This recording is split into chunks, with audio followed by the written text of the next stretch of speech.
and...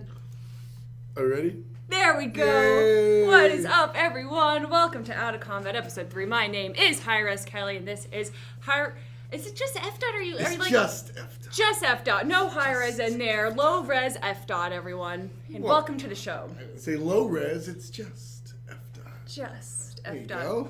And I thought we were matching for a second. We got the same style jackets, No, but I got the cooler one. I got what? This is the Pro League. Yeah, but that is done after this season.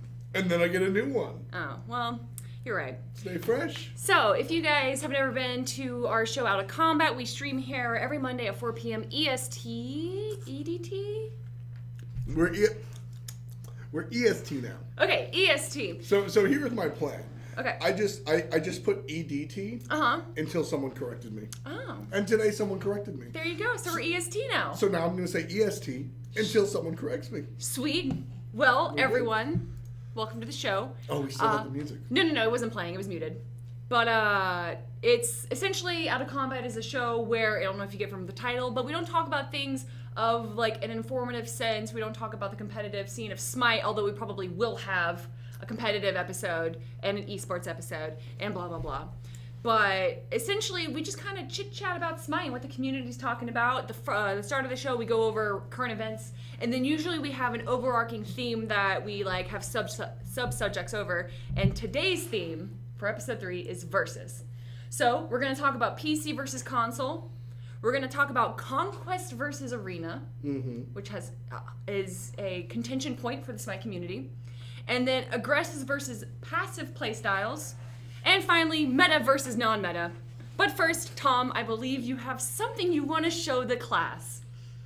I really want to show you guys my banana. He really wants to show you his banana. So we have food in the kitchen, and I found a really little banana. And I have been amused by this. And it's funny because I asked a couple people, and they didn't think it was little.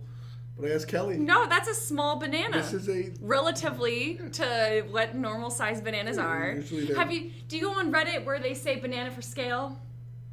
Yes, I have seen that. So that would be a terrible banana for scale. This looks like a very large notebook. But it's not. It's a handbook. It's a small notebook. And that's our banter section. We have a banter section where after we introduce ourselves, we have to banter for Somebody has a banana emote. I like that. I'm pretty sure it's Barracuda. Shout out to Barracuda. Is it? Why does he have a banana emote? Because his name sort of looks like banana. No, it kind of looks like Barracuda. Barracuda Nana? I don't know why you wanted me to show my banana. Me? This was hilarious for me to come and show you, haha, it's a small banana. On the show, it's a little bit different. But either way, I have a small fruit, and it's funny. And actually, everybody's been eating their bananas wrong.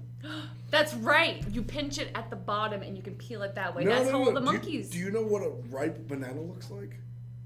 It's like brownish. It's all brown and mushy on the inside. If you ever make a banana pie, you want to use bananas that look really like blackened because they're the most sweet. Tom watched the Food Channel this weekend, if you can't tell. The Food Network, I'm sorry. In between UMG matches, mind you. Ooh! I was busy this weekend. Well, that brings us to one of our first topics, and that's UMG happened. UMG totally didn't happen. Yeah, so the first topic we're going over PC versus console. And UMG, although we had MLG New Orleans happen, is the first console event that we've hosted. And Xbox is going to be at the World Championships in January. So it's really interesting to see an event that has both of them. But essentially what I want to talk about with PC versus console is why pick console over PC? And chat, I want to know what you guys think. I'm sure there's more PC players because we're on a PC, we're streaming PC, right?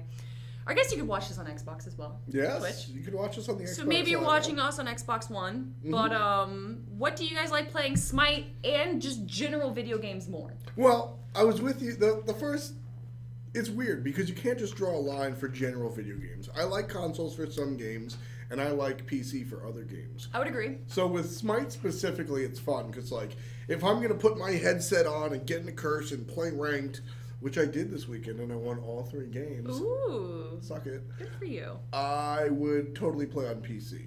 But if I'm like hanging out, want to show some newer friends or whatnot, or I guess be more relaxed, I'm gonna play on Xbox. And real talk, I absolutely love playing on Xbox. Don't ask any of the Hi-Rez guys. I went 0-12 as hell in a recent playtest. But I was working on my phone, and that's my excuse. And I picked Chalk, and DM Brandon tricked me into trading. So that wasn't fun. What? He was You like, gave up Chalk? well, I had Chalk, he had Hell, and he was like, "Oh, I want to test to make," because it was a play test. He was like, "We got to make sure trading works." I was like, "All right," I traded it, and I was like, "All right, trade back," and he was like, "Nah." And then I decided to not play. So you had to play Hell. Well, I guess it wasn't all it was chalked up to be. Pecky's was on the other side of me in the solo lane. He's pretty good.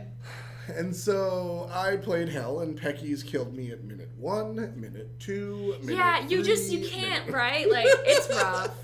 Although, as a console player, I would much rather play Hell on Xbox than a lot of other gods. I feel like gods with big AoEs are really easy to use, such as Hell, you know, Yep. or whatever main damaging and healing abilities is there 3, and it's just a giant AoE around you. So I personally do not want to play any hunters where I have to aim, especially ROM. I don't understand how that ult even works. Well, that's interesting because you see it. With the UMG tournament this weekend. Oh, I'm sorry. Adonis corrected you. You went 0-15. Like I said, I wasn't really playing, but so with the UMG tournament this weekend, you got to see a little bit of the differences in the metas because in PC ROM is totally dope. And he didn't really show up. It was all Shibalanke. Yeah. It was all Ho-Yi. Big circle ultimates You're and just stuff gonna like that. hold on to your banana this entire show. I mean, I usually have a pen, right? That's true. You usually do. All right. If you ever look at either us cast or even Oh, yeah, you're like always on messing with TV, my pen. we have a pen. I just have my banana. Adonis. Yeah, as soon as we. Well, Kevin, it's a very small banana. It looks very funny. It's funny intrigued because by it's it. little. It's funny. I mean, that's it. But so Kumbhakarna, for example, Yeah. is so strong in the pro Xbox meta. And you got to think about it. When we say like Xbox meta, a lot of people are like, Xbox are bad. It's like players like Shing. Yeah. You know, like good ass players that are very talented at what they do, but like due to the control scheme, Kumbhakarna is very strong. Ho-Yi is very strong in general, but Shibalanke gets a lot more play, Okay. and stuff like that. Poseidon is like numero uno, you know, and because of that, you get to see a little bit different of as far as the god picks. So that was one of the more fun points this weekend was What seeing, mid lane gets played a bunch in Xbox? Poseidon gets played a lot. I was about to say I couldn't imagine something like Rar Alquam being picked a bunch. Yeah, you didn't really see Kukulkan that much. I'm sorry. You're right. Kukulkan. And Macaulay Culkin. we did get to see Giannis. I mean, at the end of the day, Giannis is just Giannis. Yeah, that's true. Although he did get nerfed.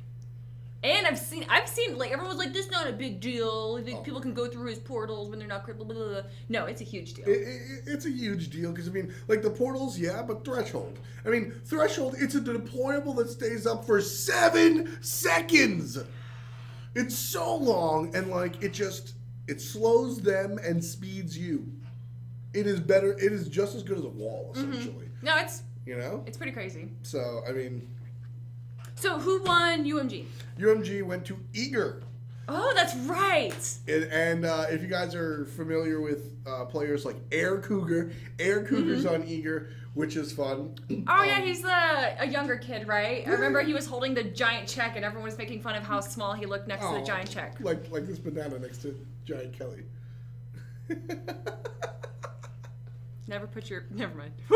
That was a close call. It was a close call. But last episode and all the innuendos that I said, I probably shouldn't say anymore. Yeah. I think they're hilarious, but the internet takes them all wrong. I think you don't even realize. I think you're trying to pretend like, oh, I'm really clever and I just say inappropriate things, but I think you just accidentally drop these things. Yeah, that's what I thought. B, So Eager took home the prize, and it was funny because Shing's team, Shing was on a team with Clow called Release, and Clow.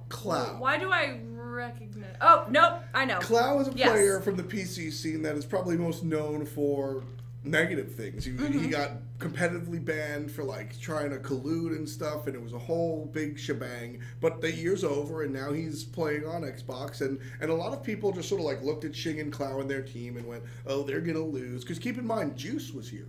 Oh, that's right. And a lot what of was people, it? Puri TV. Purified TV, Dust, and then they had a player named Giliara, and they had one of the few Xbox natives Transonics, which is really cool. Ooh, that is cool. Even cooler was the Xbox native played Hunters.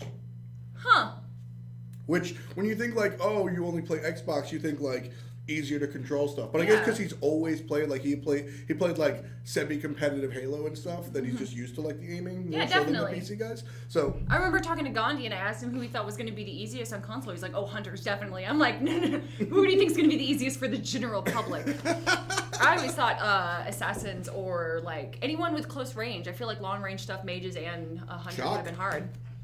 That's true. Speaking of which, Shock Mid got played at UMG, so that validates it. That's it.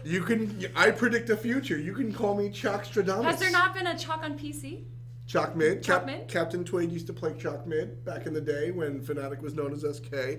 But I feel like that's season 1. I feel like I have to repeat this because you didn't mention it.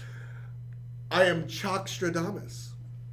You didn't. Why didn't you acknowledge that? I didn't. I tried to just block it out. You just fixed your hair. Yeah, it was too much for your my brain hair to is handle. driving me actually crazy right now. I'm sorry, everyone. It was like raining, and it's raining perpetually. That's why you should wear a hat. I need a haircut. Yeah. I'm actually gonna get my haircut tomorrow. Believe it or not. You kind of have like an Apollo thing going on right now. I thought it was the Saiyan Super going on. Don't I look like the anime guy? With the Saiyan Super? Let's go back on track. So PC versus consoles. I actually kind of want to go a little bit away from SMITE like we have been for the past 5 minutes and talk about how we kind of got into gaming and did we grow up with PC or console? I'm sure a lot of people in chat and kind of in general for gaming, most people probably started off with console at like a young age and they played Super Nintendo with their brothers or sisters. Most people say brothers, but mine was my sister. And, you know, Nintendo 64, all that kind of stuff. I played PC since I was a little kid, like really? 3. Both my parents are PC gamers. So what game, I mean, you're like mid-20s-ish, so like what game did you have on PC at 3? Because I remember being young and there wasn't games. So there was this floppy disk Mario game. Mario is missing the history lesson? I think that's it. Mario is missing it was a 32-bit game on Super Nintendo, but it was a history game. But it had, I believe there was like a floppy disk version. Probably. Yeah, I remember that. I played Elf Bowling. And then when I was like a little bit older, I played a lot of the RPGs my parents played. Oh, and I played like Space Mountain and all those like math games and all that kind of stuff. I played all of that, of course. I was a giant nerd. And the rabbit. Oh yeah. The rabbit game.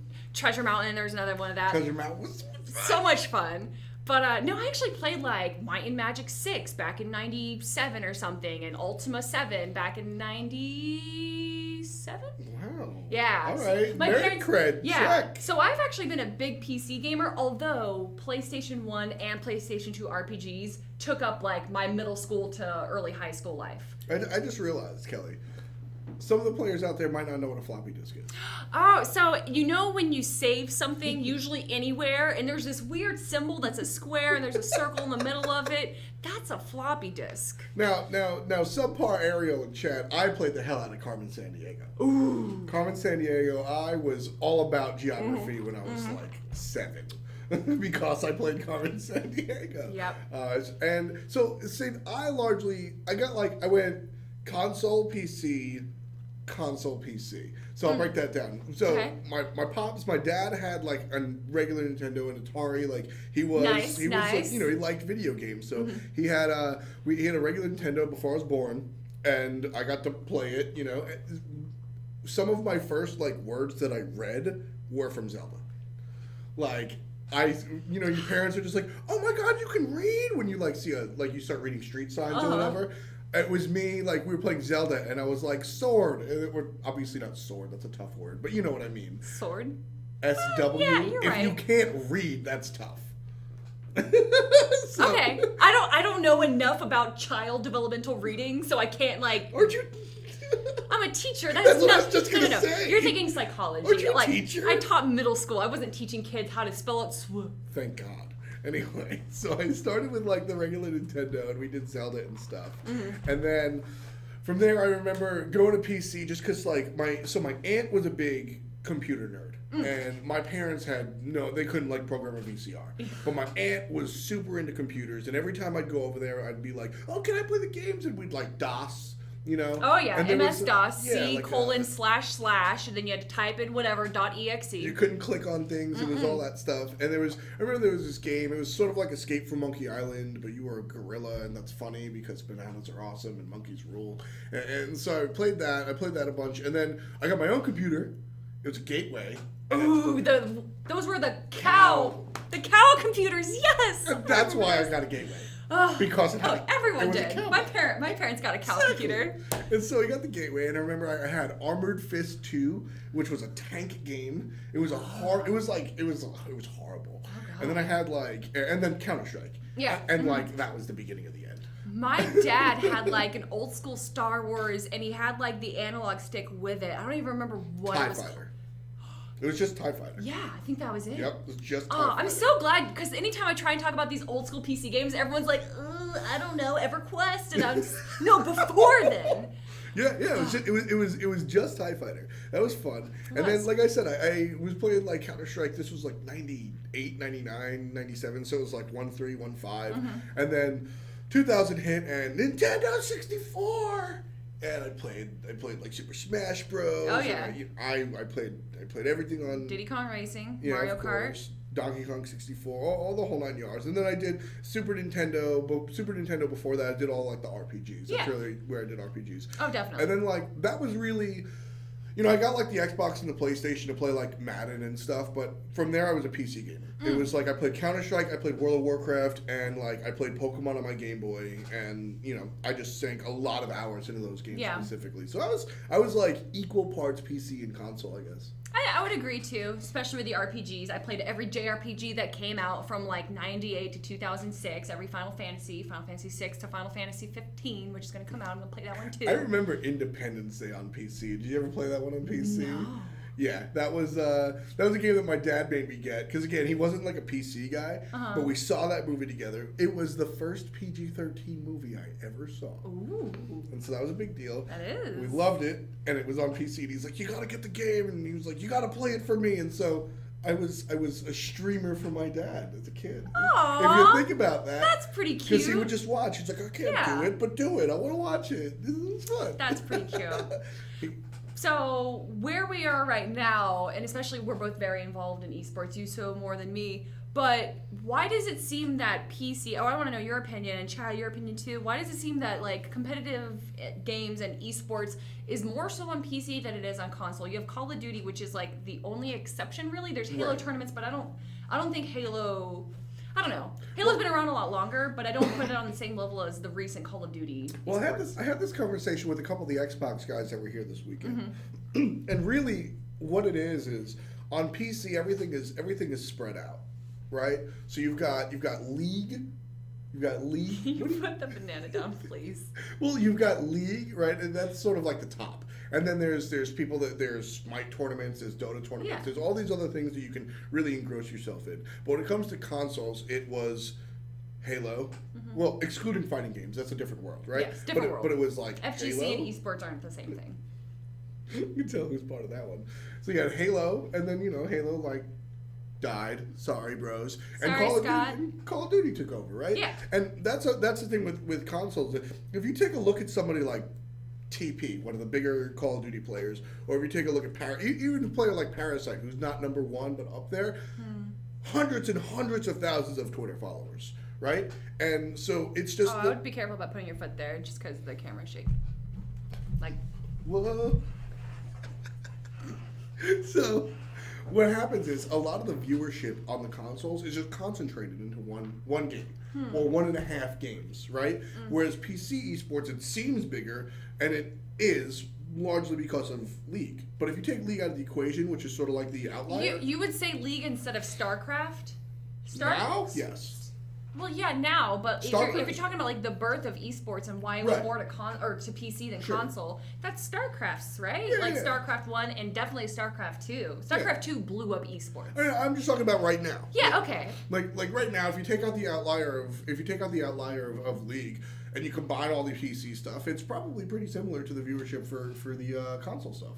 Wow. MLG, like when you look at the YouTube stuff and the MLG, and also another thing, console games aren't on Twitch for the most part. The Halo Pros, etc., are wound up on MLG.tv. MLG.tv. So it seems so distant because we're PC guys, right? Like Yeah. we're PC people. Yeah. So we PC don't. Master Race. Yeah. So like we're a little out of that. But if you ask Scott, I mean Scott Gandhi, who's very into the console world. I mean, look at the MLG.tv and the YouTubes and the Twitters. That's Those interesting. guys' numbers wind up very close. I'm just going to talk about this for a little bit, and then we'll go to our next subject. But I'm actually kind of sad that the FGC isn't more of like... It's getting there. It could, and Evo gets 100,000 views every year and has since 2009, but I just feel like it should jump in with esports. But that's a topic for a different day because I will go on for hours about the FGC. Well, I mean, yeah, Evo gets a ton of viewership, and largely part of it, and this is coming from somebody that I've always liked fighting games, but I like structure.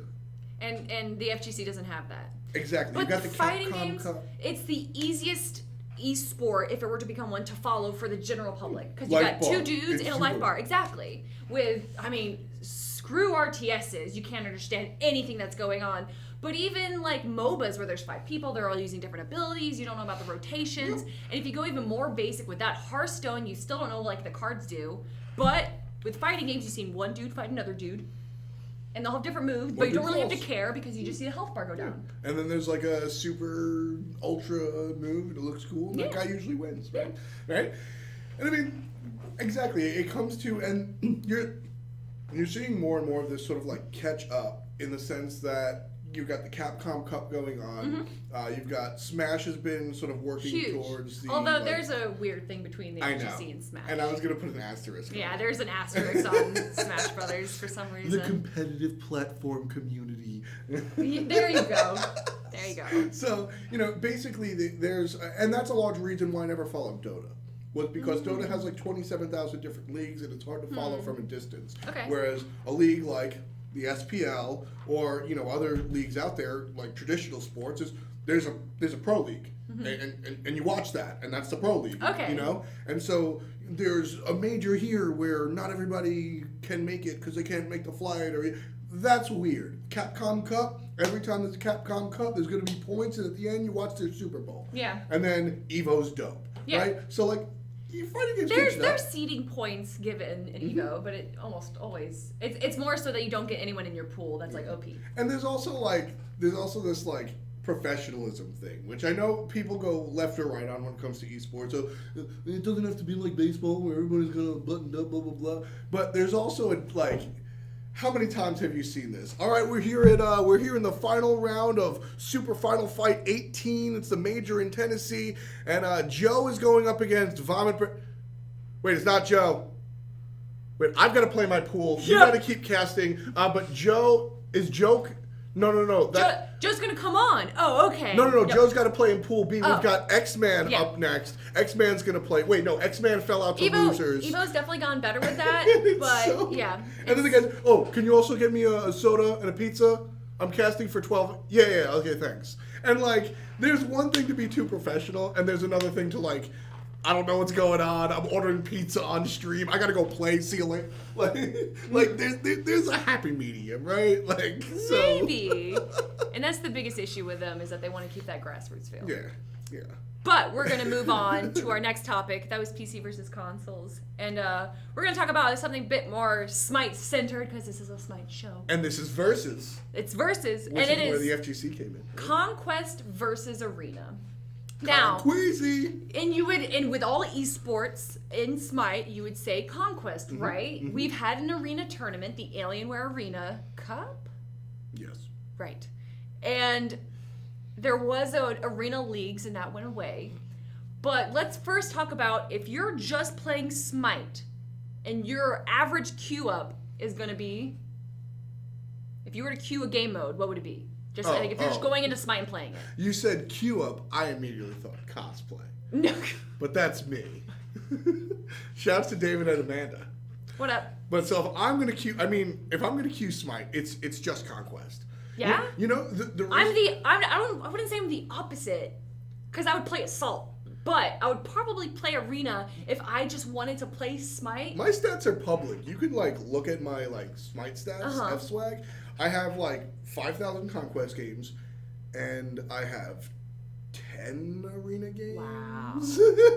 I don't know. When if I generally want to play SMITE, and I queue up for Arena or Assault, and then I just want to pick a god that I know I'm good at, or maybe not that I'm good at, but I just want to stomp people. I'll pick Bacchus Arena, get Blink, and then just go full damage and then ult and do whatever I want. If I want to try to get better at the game, I will play Conquest. See, I just do that in Conquest anyway. I will play Bacchus solo, build him like a mage. I will play Blink Anubis in the jungle, and I have some sort of idea of how to win, so I'm not trolling my team. But that's why I play casuals. You know what I mean? I wouldn't do that in for me. That's the difference between ranked and casual. Right? Where if I want to try hard and try to win and get better, I'm going to jump into ranked. But if I just want to have a good time, I am... Well, that's another versus topic we can talk about. So many people don't care about ranked. So do you play ranked versus casual? You play casual just to have fun. You play ranked to actually try hard and get better. Yeah, I mean, well, for me, you know what it also is? The game of SMITE is Conquest in my eyes. Right? I agree. I totally agree. And then there are other basketball is the game of basketball. Then you can play Horse or Around the World, right, and stuff like that. And that's what it is to me. It's SMITE is Conquest. That's MOBAs, right? That's synonymous with MOBAs. Is that 3-lane? But I think SMITE really put itself separate in that sense of other MOBAs, where people play just as much Arena as they do Conquest. Oh yeah. And so does the general public, in chat, this is something I want you to know, do you guys view Arena as a mode that can hold up on its own along with Conquest? Do you see SMITE and you think the Conquest map, or do you see SMITE and you see multiple modes? It's just a multi-mode game. Because I agree, I see Conquest, right? Yep. I play more Arena, but I'll always see Conquest, and I always use Conquest for all the assets of any kind of marketing stuff I do. It's so adorable. Curse words. So, they're all saying no. No. So you guys see Conquest as SMITE. Yeah, I mean it's funny because Conquest is the MOBA game mode. But anytime I talk to somebody I'm Mr. Esports, and when I talk to people that are in, like that, their answer is always, I like to play Cupid Arena, or I like to re-roll healers in assault queues, right? That's always the answer. It's I want to play Quan. Dude, I love when people get mad salty at me in assault, but, because it's dumb. I'm always just have fun. What are you doing? Why are you tryharding? There's people telling me when to go in. Dude. But when someone does re-roll the healer or the tank, it just ruins the fun, because it becomes, it's so imbalanced otherwise. I have a very small amount of assault games. I generally only play assault when I'm salty? No, when I'm either I'm tricked or I'm trying to get a new person into the game. Okay, I've done that. Or if I'm just playing with somebody that I don't really care about the gameplay with, just hanging out, and this is the medium we're gonna hang out on. Yeah. I will do that all the time. I'm hell? Reroll Bakasura! And everybody's Yeah, no, I would have done the same thing. I would have been why didn't you trade me hell? I wanted to reroll, I don't know. Who knows? I could have gotten the jackpot. You could have gotten Ares. You don't know. Boom! So, do you think... Is Ares good in Assault? What? Yes. I literally have 15 or fewer games. I've been playing the game for 2 years. Anything with hard CC, especially AoE, because it's just a small lane, is really good in Assault. That makes sense. Freya was stupid in Assault. Well, Freya's stupid in general. Freya's the best. She's pretty good. I love Freya. So let's talk a little bit, talking about Freya, and this was a year ago, but when they were balancing her, it was really hard for them to balance her based off of Conquest and Arena, because she did so well in Arena, but she did so poorly in Conquest. Like Ares. Yeah, so what god do you feel is the perfect example of really good in one mode and awful in the other? Assassins, Bacchus. I People always talk about Loki. Well, Loki, I guess. Loki is almost number one complaint when it comes to Arena. Okay. But when it comes to Conquest, I mean, like, what does he do? You build Loki in No, the people solo. hate Loki in Conquest. Anytime I put Loki in any of the videos I make, they're like, "Oh, Loki's so OP. Why don't you ever nerf him?" Because he goes invisible. He's not that I good. mean, honestly. Zeus. And Zeus? Bakasura. Well, no, Zeus is dope. Zeus is dope in Conquest, and I assume Arena because he's got a big circle. Yeah. You know, that's good. It's actually funny. Xbalanque is good enough, right? He gets played in Conquest, but he is top pick, top ban in competitive. You know Arena, what? even though it's an oxymoron. I'm gonna give credit to Chixie on that because there's a video of her playing. Oh God, you just said that guy Xbalanque. Jeez, I don't know why I was thinking Bakasura. Xbalanque. And she got not a pentakill. It was like 12 kills in a row. Just anytime they left the base, she kept killing them and kept killing them. Yeah. Because Xbalanque can stack your passive up pretty easy peasy. Oh, super easy. Which you get like free half an item. 30 power. I mean, put it this way: the top power, physical power item can get a shifter shield with 60, and that's conditional. So you look at Deathbringer, which is 50, 30 power from a passive. That's an item, That's right? pretty strong. And then your ultimate. It's just like you get to turn the lights out every minute. And in Arena, it's just like you turn the lights out and you body them. And then you wait. And then you turn the lights out and you body them. And that's all you do. That's why Ares is so good, because he'll just go full cooldown and he'll just like blink in, ult, and then by the time your beads are like down and his ult comes back up, your beads are still down. Can't do anything. You just get smoked. I see some people saying Owposh is good in Arena, but not good in Conquest. Why is Ow not good in... Why is Owposh not good in Conquest? He just gets smoked. He doesn't have an escape. He doesn't have an escape, and the fact that his ult dies when he dies, unlike Ho Yi, is a problem. Because he drops the ult, and you're like, oh no. But that was a recent, and by recent I mean like one of his most recent nerfs. Yeah, and so like he drops the ult, and you go, oh no, I can't walk there. And then when it's done, you kill him.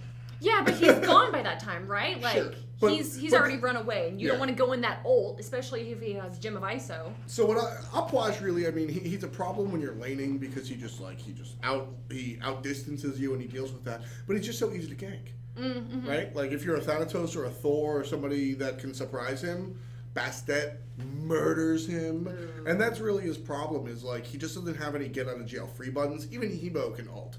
Right? Okay. Even Ra has a heal to walk in or something like that. So you do have that to think about. And Upwash just doesn't really do much. But in Arena, I mean, just blow everything up. So what was, back when the Alienware Arena happened, what was the Arena meta? Because it was the top teams, right? And it was PC. It wasn't like they were playing on console. It was some of the best teams playing in Arena. Yeah, I mean, you had Eager, they were known as Dignitas back then, and Cloud9 known as COG back then, and I mean, it was the big guys, and I remember it all came down to Omega. Omega was playing Guan Yu, accidentally healed his minions, and they lost the game. Because you think Arena, the best teams in the world, they're going to fight, whatever. Arena's all about minions entering a portal. It's minion management, right? Yeah, it's where your minions, you zone out the enemy team, and your minions kill their minions, or vice versa, something like that. Right. So you don't get the point. Compromised. Should have not been compromised while we're getting the stream back up. Hey guys, it looks like we're back up with no stream delay. I guess our VPN, something was weird and wasn't hooked up properly prior to the show. That's my bad. I'm sorry. Can you put down the banana? This is our VBN, our virtual banana network. It's gone. No, you can't. No, don't get that banana. It's gone. It's gone forever. It's on the floor. It's gross. Bananas have a shield protecting them called the skin. So if you have, it's not a big deal. Oh, so I can throw you across the room, and since you have a skin, you're fine. Listen, my epidermis is not as protective of that as a banana. Dude, you see that banana? It's like pure brown now. You have... No, you threw it. That's why. So, chat, how's it going? Yeah, sorry for the drop, everyone, but we're back. Are we good? We are Gucci. Oh, I keep saying that. I'm not proud of myself. Why? What's wrong with saying Gucci? It's Gucci. It's like the same thing as saying swag in like top kick and all this like dumb internet memes, which I do as well, right? Like my face You are a dumb internet meme. No, you're a dumb internet meme. That was a very mature comeback, Alfred. Very good job. Thanks. So we were talking about Arena versus Conquest and the meta compared, but we already talked about that. So now I want to move on to something a bit more in depth of gameplay wise, and that's aggressive versus passive play styles. Now, obviously, this varies on what character you're playing. Maybe we should just talk about the characters that like we commonly play. Okay. But when I'm playing a Guardian, like to play pretty aggressively, especially if I'm playing someone like a Mir or someone that has like a wide range CC, like an Athena taunt or something like that. Maybe not a Geb knockup, but I like to play super aggressively as a Guardian. But if I'm playing mid lane, I almost always play passively. I'm always aggressive. Yeah? No matter what? Like, red pot mid every game. Red pot jungle every game. That's just how I do it. You got to go hard. You got to go ham. And otherwise, I don't know. I'll be passive in the solo lane because you're going to get ganked.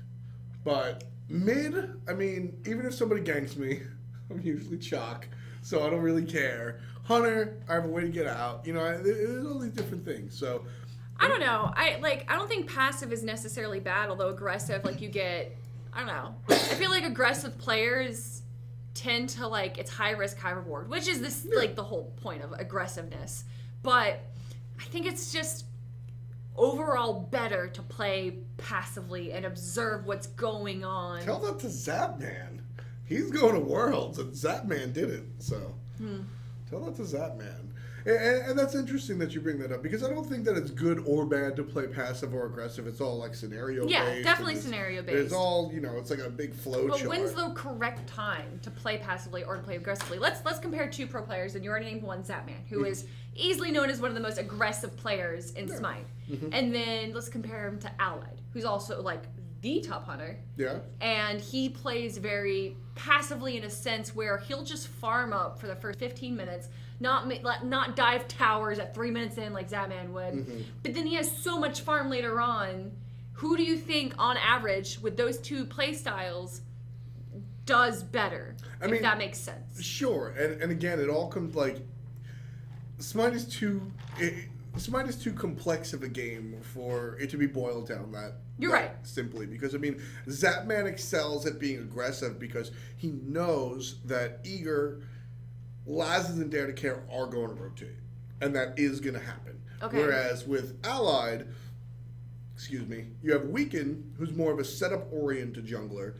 Kiki is more of a defensive-oriented, passive-oriented mid laner. So those rotations are going to be few and far between. It's going to come out of Cyclone Spin, which is later, which is why you see Allied sort of stay behind and play more passive. And so it's all these like butterfly effects of why do you play this way, because of the way your team plays. Yeah. So there isn't like a this good, this bad situation. It's all about how your team is. You know? You're right. Lazes and Dare to Care are always down to jump in, whereas Kiki and Weaken are more, well, we'll see what Cyclone. I don't know. I like playing that way. I like playing passively, especially with my team. I feel like there's a lot of times where your team will get Fire Giant, right? And maybe you killed 3 of them, but 2 of them are still up. And you go for the tier 2. And then you go for one of the Phoenixes. And then the rest of your team wants to go for the second Phoenix. And I'm like, no. Look at timers. Look at respawn timers. Look at respawn. And I'm like spamming it, right?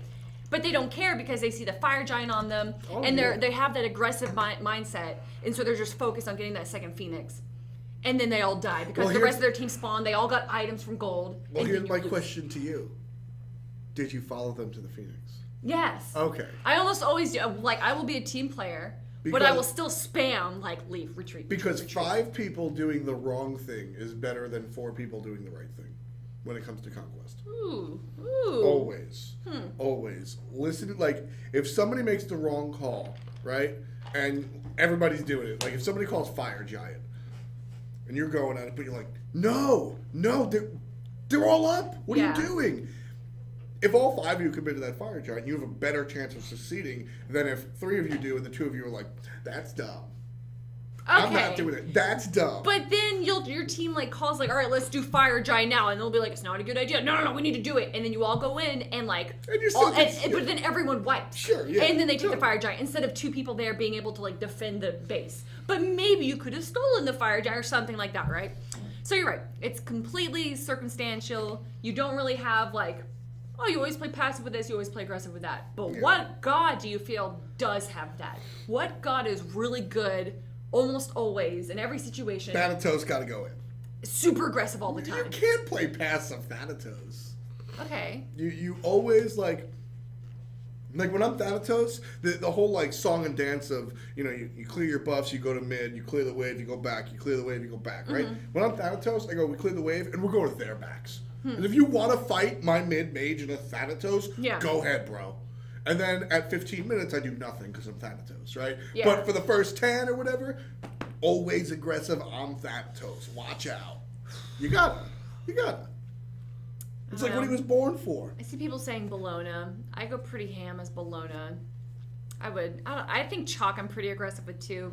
But I am super passive as Isis. I'll throw out long stuns and like try and hit them no matter where they are and that kind of stuff because I think it's fun to actually, so cool. especially if you hit it like over a wall and you don't really know where they are, but you still get it. Oh, it's so satisfying. Or if you steal a camp that way, right? So good.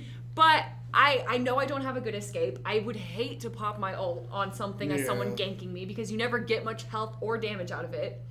So I'm almost always passive as Isis.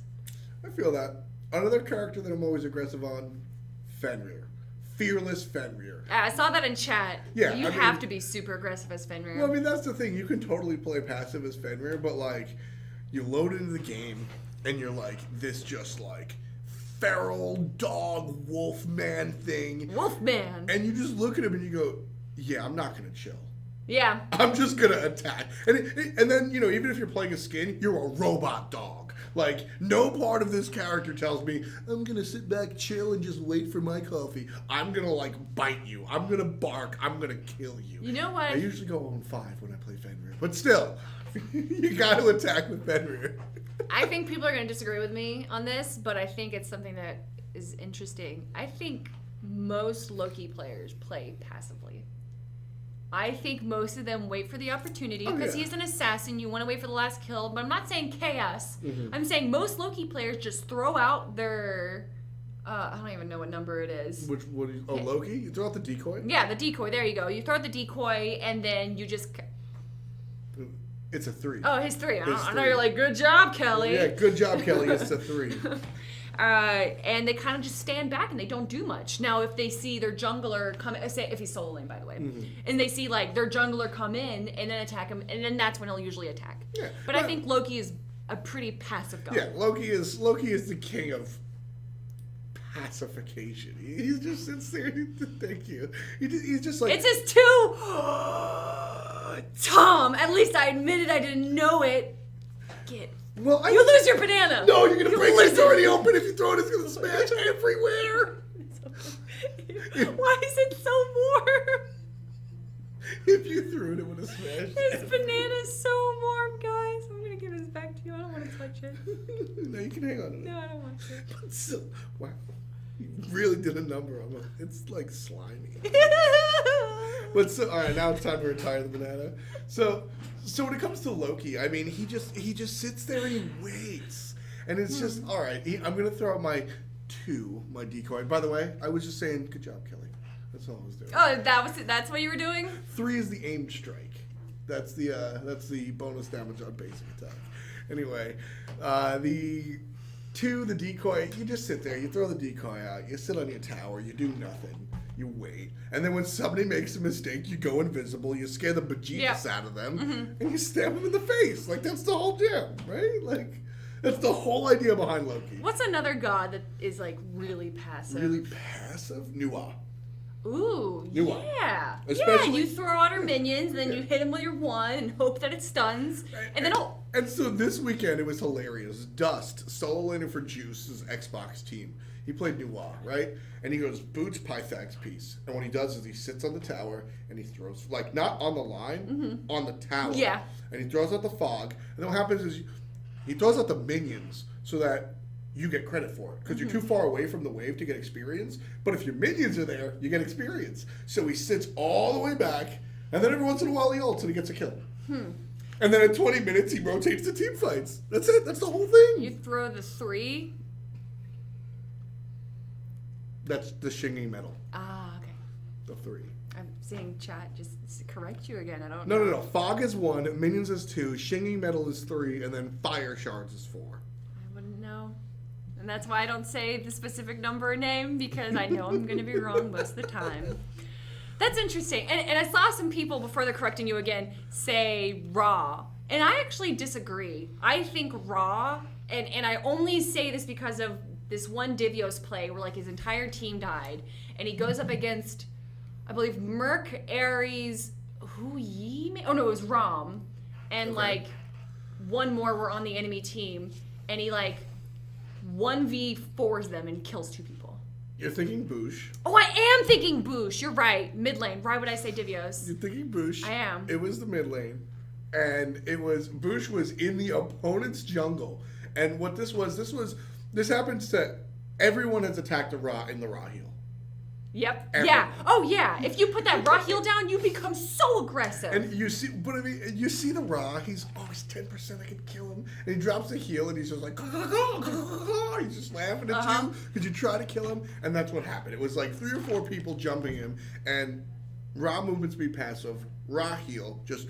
And then you have that blind, so if they try and stay close to you, they're going to get slowed. Yeah, no, Ra's a character that lands right in the middle. Ra, you can be hyper aggressive and like go for the ults on cooldowns and dance in your heal, or you can just sit on your tower, laser beam and chill. I think if I play Ra, I'm most likely playing really aggressive because I love that aggressive heal. It's so much fun. Are you the douchebag that puts the heal on the opponent? Yes. If I know that I can kill him, like if I know where the enemy jungler is, like if I see the enemy jungler trying to gank solo, and I'm like, oh, it's time. That is the absolute worst because I'll throw it on him and then I run forward and he thinks he can take me, and then by the time I get to him, he's dead. And then your whole team is saying that would be much better here. No, but they're not near me. If it's just a 1v1 in the mid lane, I will almost always put the Ra heal on top of him. In team fights, you're the one that puts the heal up there. No. Not in team fights. Not if there's someone else that I will play the healing role. I almost exclusively play supporty types. I don't believe you. I can see you just throwing it out there. The rest of your team is like, dude, I'm here, half HP, and you're throwing it on an enemy cube. I do that with Hell's 3 because of the speed boost. I will heal people at full health because it gives you a little bit of speed boost and you can get to something faster. No, it's like a legit aggressive health style play that you don't even need to heal, but you spam your 3 because you can get to somewhere faster. It's the same reason. And then when I need a heal, you're like, VVM, 5 seconds. VVM, out of mana. I have so much mana because I have probably blue buff or mana potions, and I have crazy CDR because I built blue boots and I built Kronos Pendant on Hell. So you can just get my heal in 5 seconds anyway. You build Kronos Pendant instead of Mela Renewal? Oh. I don't know. I guess if I'm soloing up against a physical person. But I usually play Hell mid now. So I rarely ever go up against someone physical unless I was playing against Chalk. Well, here's a fun fact. I don't usually like to get too esportsy or anything, but... Really? You don't like that? But... I thought you were done with this. Look how much more brown it's gone. Can we have Is it a race thing? I love to make that. So... Physical protection.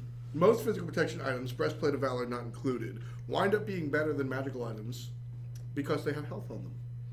And health is just That's why they've been getting nerfed so much recently, Yes. because people that weren't supports were starting to pick them up, and they didn't want to build warriors essentially for mages. Stone of Guy is still dope, right? And Pestilence is when you're trying to get rid of healing. But in general, if you build yourself a Mela Renewal or even like one of the weirder items like Hide of the Nemean Line or something, it comes with a zillion HP.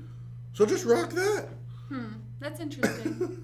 So just bear that in mind. Yeah. Mela Renewal, the go.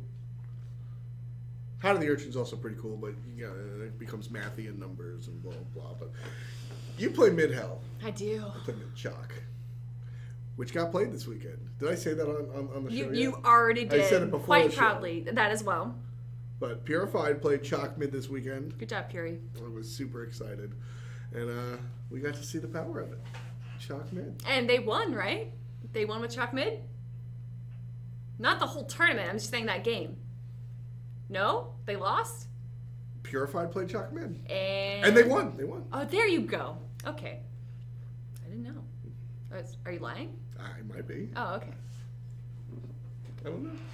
The F dot head bob. I wish I can't. You can't do it? Try No, I'm it. sorry. Try it. Wait, do you go side to side? Yeah. No. Not even close. You did like a hula thing? I can't. See, I can't do that. The hula. I can't do that one. We have 8 minutes. I can't. If I do this for 8 more minutes, I'm gonna pass out. Well, we have another subject to No, talk I mean about. the head bob. Oh, yeah, no, I you'll can't bump lose my head for some 8 kind of... minutes. Meta versus non-meta. This is where I want to spend all the time.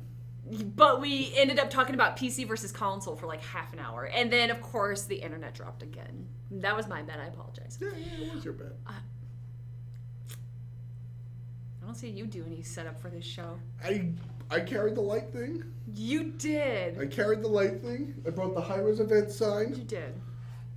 And I turned the heat up. Good job. It's too hot. But I tried to make it comfortable. I mean, I'm an equal part of this, all right? I typed, it sucks. Stop pointing with the banana! Oh my god. I don't want to hit it because I know it will go everywhere. It will And this is a explode. nice room. So, meta versus non-meta in esports and in casual play. When I'm playing casual Conquest, I like to play non-meta picks. Especially back in Season 1, when Amir, Isis, and Hell were all awful, those were my 3 most played gods. But currently, I like to play non-meta stuff. It's a lot of fun, but I don't know. Maybe I'm a bit of both, but I really want to talk about the pro players. Sure. Because a lot of people say that not just the builds, but the picks and bans are very homogenous between most of the ranked play and most of the competitive play. And do you feel like there's a few players out there that play non-meta picks a lot? Yeah, I mean... Aurora. Yeah, front and case. And sure, recently we haven't seen as much, but Aurora made a name for himself playing Fenrir support. Yeah. And I mean, Fenrir support, like, it was, now you say Fenrir support, and you go, hey, he's good stuff. Okay, that's a good thing. Aurora played Fenrir support in a Pro League game, and people were like, in chat, aren't there rules about trolling in the Pro League? Like, get this guy banned. And then Aurora just, like, bodied. Yep. And that's what he does. I mean, if you go way back to when Aurora was playing with DJ Pernicus, they tried Bakasura support. How is that a thing that you don't have hard CC besides the cripple on They just double jungled. Oh. They just spent they stripped the entire jungle. So that's not necessarily going Baka support, that's double jungle, which is also not I mean, yeah, it was support in the sense that, like, he was in dual. Yeah, he probably had Hog back then, right? He put a Hog and a Walker. Yeah, okay. Call himself support. You know what I mean? But, like, it worked out well. And I think that's probably a good place to start the conversation of, like, meta is meta game specific. And that becomes it's something interesting because your meta is different from my meta, which is so hard to grasp. Yes. Right? And it's very different from the pro meta. And in fact, if you look at games that are physical games, right? Like not like baseball or soccer or anything, but I'm talking like games that you games that you play at like comic book stores, like Magic cards or Pokemon cards or something, right? Tabletop games. Tabletop games. That's the term I'm looking for, like Warhammer and stuff. That's a good analogy because your meta is going to be different from like place to place to place. I feel like that's more of a play style though that you would call that, not necessarily the meta. Well, so what I'm talking about here is like the place that I play Magic cards at. All the dudes play like very slow control-y decks, right? And so there's a way to beat that. And then if we go across town, everybody plays very aggressive. Well, that's definitely with EU and NA, right? Right, and even more so in SMITE when it comes to like level and ranked. So the pros have their own meta because there's a lot of skill. And the example I always go to is Serket. Yeah. Serket is super duper hard to play efficiently, but if you can, she's top pick, top ban, right? Especially with Blink in the mix. Okay. I'm like gold whatever. I don't really play ranked that often. I played the other night, and I didn't ban Serket. And everybody was like, oh my god, why would you not ban Serket? The guy on the other side picked Serket and failed miserably because he's gold something. Yeah. And the meta of gold is different than the meta of Masters, is different than the meta of the Pro League. And so there are some things that you take, Robin is just not strong, right? Across the board. But other things, it depends on your meta. Like you said, EU versus NA. EU has a playstyle, NA has a playstyle. Gold, silver. What's the biggest difference between EU and NA meta currently? Currently, I know that EU used to be super passive and North America was super aggressive, and that's kind of like evened out a little bit in season 2. mm-hmm. But what's the biggest difference? Solo lane attention. Really? Solo lane attention. Not a lot of... So like the junglers ganking and even mid lane ganking solo? Yeah. There's a lot of attention played to North American solo lane. And historically, there wasn't paid attention to the European solo lane. And things have changed a little bit. And now I think you tend to look towards some of the other... Now I think you look towards the jungle more, where Europe tends to be just aggressive in general in the jungle. Which is interesting because we've come full circle, where Europe used to be passive and now Europe's aggressive. Yeah. But I guess the most metas are always hard to grasp, so you always have to look to yesterday's meta. And if you look towards the spring and the summer split, it's really the story of Annister and Weekend camping the solo lane. Yeah. And Zelia getting to do whatever the hell he wants. Someone in chat just said T-Googs? I don't know. EU equals kills, NA equals farm. Wait, what? What? How do you spell that? How would you say Oh, that? T-Googs. There you go. Yeah. Yeah, that's what I said. There you go. So does EU, do you agree with that? EU equals kills, NA equals farm? Sometimes specifically. Omega Cuties drops the, that's solo laner Omega. World champion Omega. Ooh. He says because NA solo laners are actual threats. And then he puts his own face in the chat. What a scumbag. I do that all the time. I have like 4 emotes and one of them's my face. Just spam yourself. I have a gun and a face. And then, I think that's it. I have a gun and a face, and then, I think that's all I have 2 others, so I forget them. I only use the gun and the face. But so, I mean, that's sort of like the breakdown is, and that's why international lands are so interesting, because you get to see them, here it is, there's my face. You get to see them sort of come together. Yeah, and seeing how their metas like differ between the two, and I'm really excited to see that with the super regionals, guys. That's happening next Tuesday is when games start. Yeah, Tuesday through Sunday. Oh my gosh! So we're actually at the end of our show, and I really wish we could have talked about this. Maybe we'll go on maybe we'll have just a meta day on one of our episodes later on. A meta show. Yeah. That'll be a show about a show. Super meta. Nobody understands what meta means, and it's definitely a pet peeve of mine. Yeah. So. All right. Is it 4? Yeah. Well, it's 5. That's what I'm saying. We ran out of time. Oh boy. So, thank you all for watching us. Well, I want to talk about next week's episode. Right.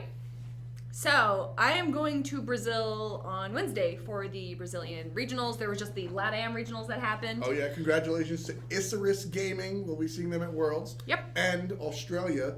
That's Congratulations to Avant-Garde. We'll be seeing them at Worlds. Oh, Captain Coach. Captain Coach will be here. And so I don't know if I'm going to be here because I fly out Wednesday, get there Thursday morning. I leave Brazil Sunday at 10 p.m. and I get back here Monday at 5 a.m. Here's what I think you do. You get back here at 5. It takes you an hour to get home. You get home at 6. Okay. You sleep from like 6:20. What's 6 plus 6? 12. What? You sleep until like 1 or 2. You wake up and then you come here, or maybe like we don't know where we're going to be streaming from. But so, what's so funny? What's 6 plus 6? Is that something I really had to have? Like, well, that's what I'm thinking in my head. I'm speaking while thinking, Kelly. So you get home, you sleep for like 6 or 7 hours. You wake up at like 1 or I'll be realistic. You wake up at 2, and then you go, okay. I still have 2 hours before the show.